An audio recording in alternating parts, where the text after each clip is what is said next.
आज আমি আপনাদের করে দেখাবো একটি নতুন ধরনের রেসিপি, মাটির নিচের আলুর তরকারি। কারা কারা এই রেসিপিটি খেয়েছেন আমাকে জানিয়ে যাবেন। নমস্কার বন্ধুরা, সুদীপার রকমারি চ্যানেলে আপনাদের সবাইকে স্বাগত। আজ আমি আপনাদের বানিয়ে দেখাবো মাটির নিচের আলু, আমরা খাম আলু বা মেটে আলু বলি, তারই তরকারি। এই রেসিপিটা বানানোর জন্য আমি এখানে নিয়েছি, দেখুন এখানে আমি নিয়েছি 200 গ্রাম খাম আলু। আমি খাম আলুটা এইভাবে টুকরো করে কেটে নিয়েছি। এবারের খোসা ছাড়িয়ে এইভাবে ডুমো ডুমো করে কেটে খুব ভালো করে বেশ কয়েকবার কচলে জল বদলিয়ে ধুয়ে নিয়েছি। নিয়ে একটি বাটিতে আমি জলে ভিজিয়ে রেখেছি। এরপর আমি জল ঝেড়ে নিয়ে নেব। এরপরে গ্যাসে বসিয়ে দিয়েছি একটি কড়াইতে দিয়ে দেব 1 টেবিল চামচ গোটা জিরে আর একটা শুকনো লঙ্কা। গোটা জিরে আর শুকনো লঙ্কাটাকে আমি শুকনো কড়াইতে ভালো করে ভেজে নেব। ভেজে নিয়ে মিক্সিতে গুঁড়ো করে নেব। এরপরে আমি আবার গ্যাসে কড়াই বসিয়ে দিয়ে দিলাম পরিমাণ মতো সর্ষের তেল। সর্ষের তেলটা গরম হয়ে গেছে, দিয়ে দিচ্ছি আলুগুলো। ভালো করে আলুগুলো আমি এবার ভেজে নেব। একটু সময় নিয়ে ভালো করে লাল করে আলুগুলো ভেজে নিতে হবে, তাহলে এই আলুগুলোর মধ্যে যে একটা লালচে ভাব থাকে সেটা চলে যাবে। দিয়ে দিলাম আলুর উপরে অল্প করে লবণ।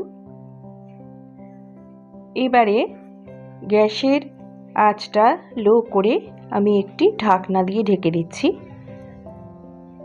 দিয়ে 3 মিনিট রেখে দেব।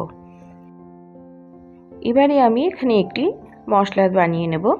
আমি এখানে নিয়েছি, দেখুন একটা ছোট সাইজের টমেটো ছোট ছোট টুকরো করে কেটে নিয়েছি আদার পরিমাণটা এতখানি নিয়েছি কারণ আমার আলুর পরিমাণটাও কম।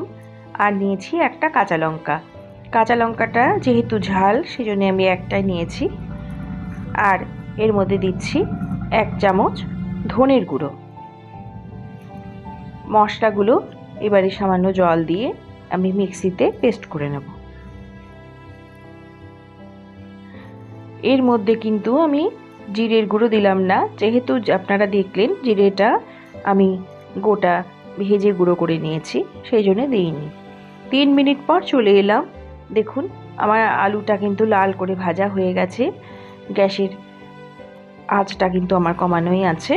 এইভাবে ভালো করে গ্যাসের আঁচটা লো করে একটা ঢাকনা দিয়ে ঢেকে ভেজে নেবেন, তাতে আলুটা ভাজাটাও ভালো হবে, তেলটাও কম লাগবে। এবারে আমি ওই তেলের মধ্যে দিয়ে দিলাম আর একটু সর্ষের তেল, দিচ্ছি একটা তেজপাতা, একটা শুকনো লঙ্কা, 1/2 চামচ গোটা জিরে। ভালো করে ফোড়নটা এবার আমি ভেজে নেব।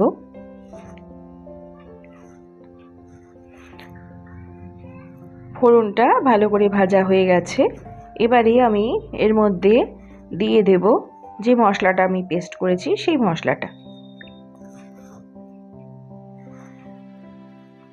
মশলাটা ফোড়নের সাথে ভালো করে কষে নেব। খুব ভালো করে মশলাটা কষে নিতে হবে।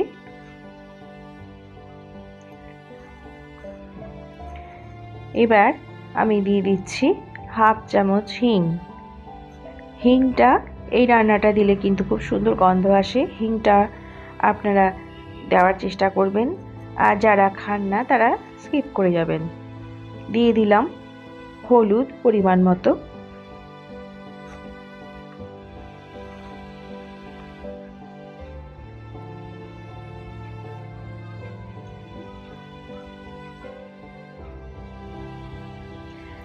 ভালো করে মশলাটা কষে নেব। বেশ কিছুক্ষণ ধরে মশলাটা ভালো করে কষে নিতে হবে।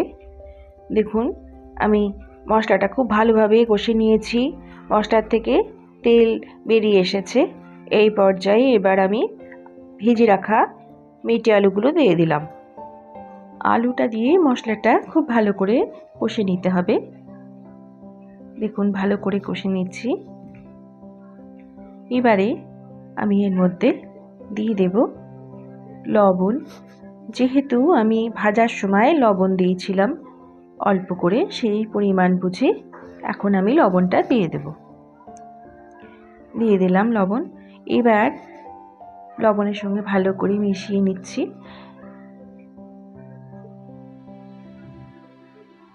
দেখুন মশলাটা দিয়ে আমার কষানো হয়ে গেছে। খুব সহজ এই রান্নাটি, কিন্তু খেতে কিন্তু দুর্দান্ত হয়। খুব ভালো করে কষানো আমার হয়ে গেছে। এবার আমি এর মধ্যে দিয়ে দেব খুব অল্প করে গোলমরিচের গুঁড়ো।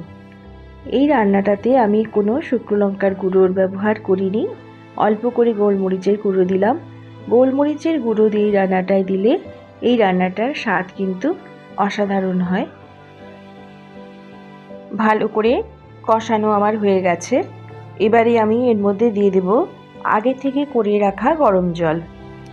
গরম জল দিলে রান্নার স্বাদটা খুব ভালো হয়, সেই জন্যে গরম জল দেওয়ারই চেষ্টা করবেন। দিয়ে দিলাম পরিমাণ মতো গরম জল। গরম জল দিয়ে এবার আমি আলুটা ভালো করে মিশিয়ে নেব। এরপর আমি সুসিদ্ধ হওয়ার জন্যে গ্যাসের আঁচটা লো করে একটি ঢাকনা দিয়ে ঢেকে দেব। 5 মিনিট বাদে ঢাকনা খুলে চলে এলাম। দেখুন আলুটা আমার খুব সুন্দর সেদ্ধ হয়ে গেছে। আমি খুন্তি দিয়ে ভেঙে দেখিয়ে দিচ্ছি। আলুটা কিন্তু দেখুন খুব সুন্দর সেদ্ধ হয়েছে।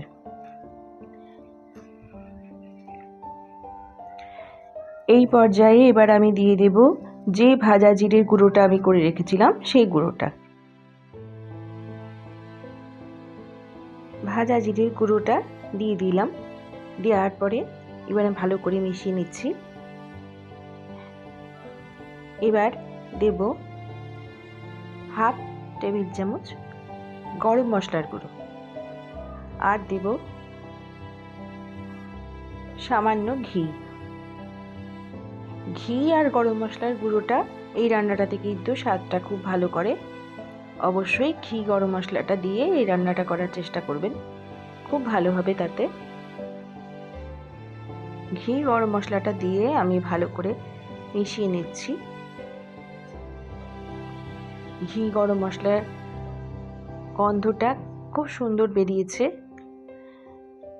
এবার আমার রান্নাটা কিন্তু হয়ে এসছে। ভালো করে ফুটিয়ে নিয়ে এবার আমি গ্যাসটা অফ করে দিচ্ছি। রান্নাটা আমি একটি বাটিতে নিয়ে নিলাম। এবার সার্ভ করে দেব। দেখুন কি সুন্দর দেখতে হয়েছে, রংটা দুর্দান্ত হয়েছে, আর খেতেও কিন্তু দারুণ। এইভাবে আপনারা মেটে আলুর তরকারি করে খেয়ে দেখবেন, দারুণ লাগে।